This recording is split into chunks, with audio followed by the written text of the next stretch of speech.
صلی علی محمد وآل محمد. ایک دفعہ پھر صلوات پڑھ لیجیے. اللہم صلی علی محمد وآل محمد. اعوذ باللہ من الشیطان الرجیم. بسم اللہ الرحمن الرحیم. الحمد للہ الذی جعلنا من المتمسکین بولایت امیر المومنین امام علی ابن ابو طالب علیہ السلام.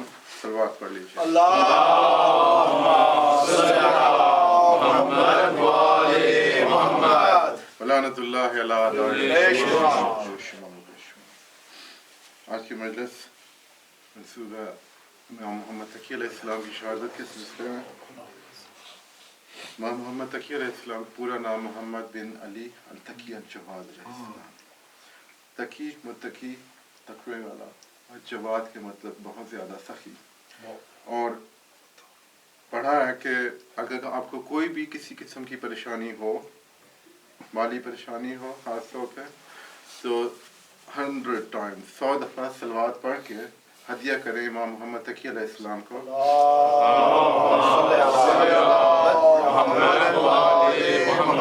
اور اللہ پاک کو ان کا مقصد ہے تو انشاءاللہ آپ کی پرابلم سالو ہو جائے. بے شک. اور ایک اور بھی ہے کہ آپ کہیں بھی جب بھی آپ کو وقت ملے تو ایک دفعہ سورہ یاسین پڑھ کے وہ بھی ان کو ہدیہ کریں. اور کہا جاتا ہے کہ وہ آپ کی دنیا اور آخرت کی ذمہ داری لے لیں گے. بے شک. اللہ پاک کا ارشاد ہے سورہ آل عمران میں، شاہد بسم اللہ الرحمن الرحیم شاہد اللہ انہ لا الہ الا ہوا.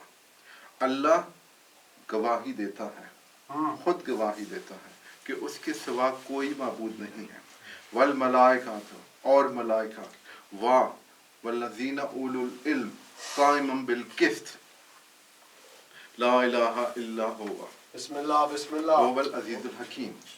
اور فرشتے گواہی دیتے ہیں، اور وہ اللہ کے وہ لوگ جن کو اللہ نے علم عطا کیا ہے وہ گواہی دیتے ہیں کہ اللہ کے سوا کوئی معبود نہیں اور وہ غالب حکمت والا ہے. اب ہم نے اللہ کو نہیں دیکھا، کوئی بھی نہیں دیکھ سکتا، تو ہم اس کی گواہی کو بھی نہیں دیکھ سکتے. ملائکہ کو بھی کسی نے نہیں دیکھا. ہمارا ایمان ہے، یقین ہے کہ ملائکہ ہیں، لیکن ہم ان کو دیکھ نہیں سکتے. ویسے جو کو بھی کسی ملک کو دیکھ لے اس کے بعد وہ کسی اور بتا نہیں سکتا. ٹھیک ہے. اب رہ گئے ہمارے لیے وہ ہستیاں جنہیں اللہ پاک نے دنیا میں بھیجا کہ وہ اللہ پاک کا پیغام پہنچائیں. انبیاء اور انبیاء کے بعد خاتم الانبیاء. باقی مسلمان یہاں پہ رک جاتے ہیں، لیکن صرف شیعہ مکتب ہیں جو وہ کہتے ہیں کہ اول العلم سے مراد جو ہستیاں ہیں ان میں ائمہ اہل بیت علیہ السلام شامل ہیں. اور وہی وہ ہستیاں ہیں جو قرآن کی صحیح طریقے سے نہ صرف تعویل پیش کر سکتے ہیں بلکہ اس کی تفسیر پیش کر سکتے ہیں. کسی اور شخص کو اس بات کا قطعاً کوئی حق حاصل نہیں ہے کہ وہ قرآن کی اپنی مرضی کے مطابق، اپنی سمجھ بوجھ کے مطابق تفسیر پیش کرے. ہمارے فقہ میں حرام ہے اس کو، اور اس لیے حرام ہے کہ اب قرآن کو سوائے اہل بیت کے نہ کوئی سمجھ سکتا ہے اور نہ ہی اس کی کوئی تفسیر پیش کر سکتا ہے. اور اس کی دلیل کہ جو حضور صلی اللہ علیہ وآلہ وسلم کے سامنے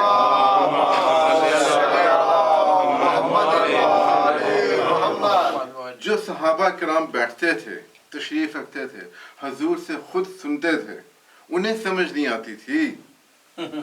اور اچھا یہ میں شیعہ عقیدہ نہیں پیش کر رہا آپ کے لیے. یہ سورہ محمد کی آیت نمبر 16 ہے.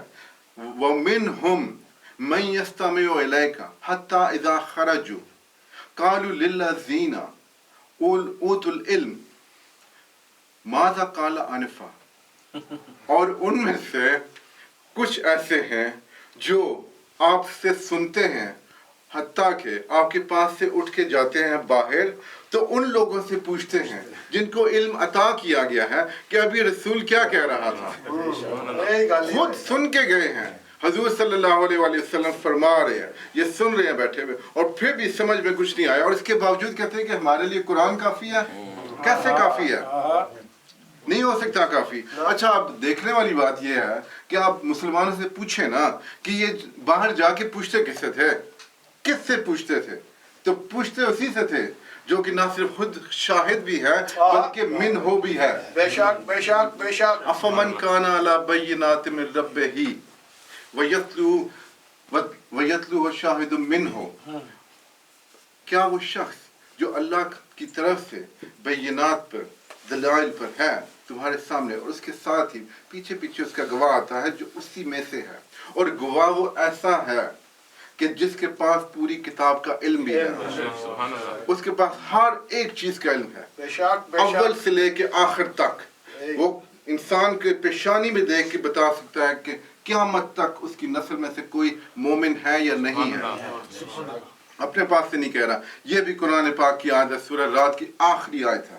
سورہ رعد ہے 13واں سورہ اور اس کی آخری رات ہے. وَيَقُولُ الَّذِينَ كَفَرُوا لَسْتَ مُرْسَلًا، اور کہتے ہیں کافر لوگ کہ تم رسول نہیں ہو. قُلْ كَفَى بِاللَّهِ شَهِيدًا بَيْنِي وَبَيْنَكُمْ، کہہ دو میرے اور تمہارے درمیان اللہ گواہ کافی ہے. وَمَنْ عِنْدَهُ عِلْمُ الْكِتَابِ، اور وہ جس کے پاس کتاب کا علم ہے. امام جعفر صادق علیہ السلام کا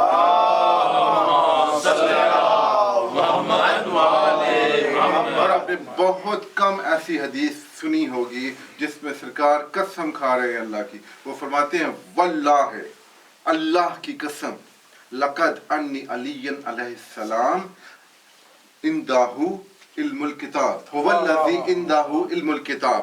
علی علیہ السلام بتحقیق علی علیہ السلام وہ ہیں جن کے پاس پوری کتاب کا علم ہے.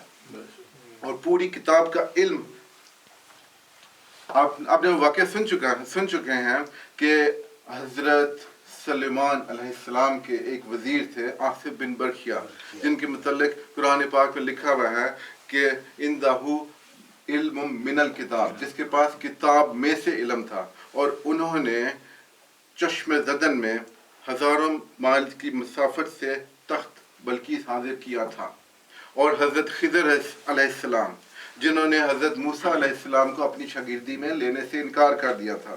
اور امام جعفر صادق علیہ السلام کا ارشاد ہے، ان سے پوچھا گیا کہ کتنا فرق ہے علی علیہ السلام کے علم اور جناب خضر اور آصف بن برخیا.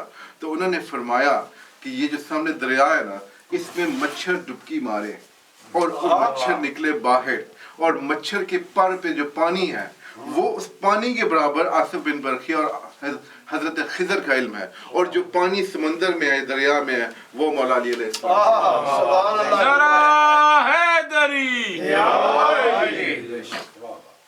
مولا علی علیہ السلام کے علم کے بارے میں ہم جتنا بھی کہہ دیں وہ کم ہے، کیونکہ انہیں یہ علم اللہ کی طرف سے عطا کیا گیا ہے. اور جہاں تک ان کی شہادت کی بات ہے کہ جو انہوں نے شہادت دی ہے، مولا علی علیہ السلام اس آیت کے بارے میں مولا علی علیہ السلام فرماتے ہیں کہ مجھے فخر ہے اس آیت پہ. جو ان کی شان میں جتنی بھی آیات آئی ہیں نا، ان سے پوچھا گیا کہ آپ کی فیورٹ، آپ کی پسندیدہ ترین کون سی ہے؟ انہوں نے فرمایا یہ ہے، کیونکہ اس میں لا شریک نے مجھے اپنے ساتھ. اور کس وقت اچھا مولا علی علیہ السلام نے گواہ ہے نبوت کے. اب نبوت ملی کب کسی کو پتا ہے؟ کیونکہ نبوت اس وقت ملی جب وقت نہیں تھا، اور نبوت اس وقت ملی جب کچھ بھی نہیں تھا. یہ دو تھے، ایک بڑا نور ایک چھوٹا نور. تو جب حضور صلی اللہ علیہ وآلہ وسلم کو ملی نبوت تو مولا علی علیہ السلام بنے اس کے گواہ. تو انہوں نے پڑھا محمد رسول اللہ. تو پھر اس وقت جب مولا علی علیہ السلام کو ولایت ملی تو اس لیے تو حضور صلی اللہ علیہ وآلہ وسلم نے فرمایا نا، من کنت مولا فہذا علی. سبحان اللہ، ماشاءاللہ. بہت شکریہ. اب دیکھیں نا، اتنی سی بات ہی ہوتی ہے. یہ سب ہم اپنا دل خوش کرنے کے لیے پڑھتے ہیں، لیکن جب بی بی زینب صلوات اللہ علیہ نا، ان کو خوش کرنے کی اگر بات ہو نا، انہیں یہ فضائل پتہ ہیں سارے، بلکہ انہیں ہم سے زیادہ پتہ ہیں. وہ سننے آتی ہیں مجلس میں غم، وہ مصائب جو ان کے گھر والوں پہ توڑے گئے. اور مولا علی علیہ السلام کی دشمنی میں ہی یہ ہوئے. پہلے مصائب جو دروازہ گرانے سے لے کر کربلا کے بعد تک، یہ سب مولا علی علیہ السلام کی دشمنی میں ہوئے. اور دشمنی کی حد جو ہے وہ کہاں تک بیان کی جائے. آپ لوگ لوگوں سے کہا جاتا ہے کہ یہ جو ممبر پر پڑھنے والے ہوتے ہیں ذاکر مولوی علماء اکرام یہ مصائب کو حد سے بڑھا دیتے ہیں. کوئی حد سے نہیں بڑھا سکتا کیونکہ ہر حد سے بڑھ چکا ہے. آپ نے کسی دنیا میں کسی جگہ سنا کہ 6 مہینے کے بچے کو 3 سروں والا تیر مار دیا جائے اور وہ تیر مارا جو کہ گھوڑوں کا مارا جاتا ہے. امام حسین علیہ السلام اپنے 3 دن کے پیاسے بیٹے کو لے کر آئے نا جب کربلا کے میدان میں تو امام حسین علیہ السلام نے ان سے کہا کہ اے شامیوں اگر کوئی مجرم ہے تمہاری نظر میں تو وہ میں ہوں. اس بچے کا کیا قصور ہے؟ یہ تو بول بھی نہیں سکتا, ماں کو ماں بھی نہیں کہہ سکتا, اس کی ماں کا دودھ تک خشک ہو گیا ہے, تم اس کو تھوڑا سا پانی کیوں نہیں دے رہے؟ تو انہوں نے کہا کہ ایک شرط پہ ہم پانی دینے کے لیے تیار ہیں. امام حسین علیہ السلام نے کہا کہ تمہاری شرط؟ انہوں نے کہا کہ اگر تمہارا بچہ اپنے منہ سے پانی مانگے تو ہم پانی دینے کے لیے تیار ہیں. تو امام حسین علیہ السلام نے اپنے شہزادے کی طرف دیکھتے ہوئے کہا کہ اصغر شرط پوری کرو گے؟ تو شہزادے نے کہا کہ میرے چہرے سے پردہ تو ہٹائیے, اس انداز میں پانی مانگوں گا کہ قیامت تک جب تک لوگ اس مانگنے کو یاد کریں گے تو ان کے دل سے چیخیں نکلیں گی. امام حسین علیہ السلام نے شہزادے کو سامنے کیا تو شہزادے کے منہ سے بس اتنا ہی نکلا, العطش العطش العطش, میں پیاسا ہوں, پیاس. تو شامیوں نے تلواریں پھینک دیں. انہوں نے عمر سعد سے کہا کہ اس بچے نے کیا کیا, ایسے کیوں نہیں پانی دے رہا؟ تو عمر سعد جیسا خبیث انسان وہ کہاں پانی دینے والا تھا, اس نے حرملہ سے کہا کہ حسین کے کلام کو قطع کر دو, اور پھر حرملہ نے اپنا زانو رکھا زمین پہ اور تیر کمان کو کھینچا اور اس کے ہاتھ سے تیر گر گیا. 1 دفعہ گرا, 2 دفعہ گرا, جب تیسری دفعہ گرا تو عمر سعد نے کہا کہ کیا ہو گیا, کہاں گئی تمہاری مہارت؟ تو اس نے کہا میں بچے کو تیر مارنے لگتا ہوں تو سامنے میری نظر پڑتی ہے کوئی بی بی ہے کالے برقے والی اور وہ قرآن سر پہ کہہ رہی ہے کہ نہ مار نہ مار. عمر سعد نے کہا کہ میں تم سے کہہ رہا ہوں کہ تم صرف مت دیکھو اور مار دو بچے کو. اور پھر عمر سعد نے جو تیر چلایا نا تو کہا جاتا ہے کہ وہ تیر وہ والا تھا جو کہ میدان جنگ میں گھوڑوں کو مارا جاتا ہے. اور امام حسین علیہ السلام کی کلائی اگر شہزادی اصغر علیہ السلام کو نہ روکتی تو شہزادہ وہیں جاتا جہاں تیر جاتا. لعنت اللہ علی القوم الظالمین. اب آپ کے سامنے میں دعوت دوں گا مولانا عاصم ولایتی. بسم اللہ.